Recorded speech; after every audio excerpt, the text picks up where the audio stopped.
मोहोळ तालुक्यातील देगाव येथे पिकांना पाणी देण्यासाठी रात्री शेतात गेलेल्या तरुण शेतकरी समाधान अतकरे यांचा विजेचा शॉक लागून दुर्दैवी मृत्यू झाला।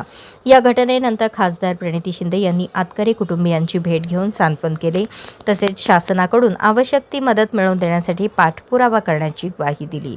महावितरणकडून शेतीपंपांसाठी बहुतांश वेळा रात्री अपरात्री वीज पुरवठा केला जात असल्याने शेतकऱ्यांना जीव धोक्यात घालून शेतात जावे लागत असल्याचा मुद्दा यावेळी खासदार शिंदे यांनी उपस्थित केला। समाधान अतकरे हे पिकांना पाणी देण्यासाठी शेतातील विहिरीजवळ गेले असता त्यांना विजेचा शॉक लागला। या दुर्घटनेत त्यांचा मृत्यू झाला। त्यांच्या पश्चात पत्नी व 2 लहान मुले आहेत। यावेळी बोलताना खासदार शिंदे म्हणाल्या, शेतकरी मोठ्या कष्टाने पिके उभी करतो, मात्र शेती पंपासाठी रात्री वीज पुरवठा होत असल्याने त्याला अंधारात शेतात जाऊन जीव धोक्यात घालावा लागतो। अशा दुर्घटना टाळण्यासाठी शेतकऱ्यांना दिवसा आणि सुरक्षित वीज पुरवठा देणे आवश्यक आहे।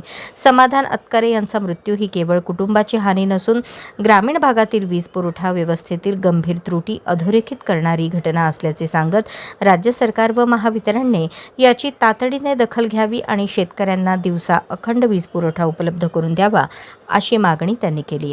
यावेळी बाळासाहेब अतकरे, जिल्हा समन्वयक मनोज येलगुलवार यांच्यासह ग्रामस्थ उपस्थित होते।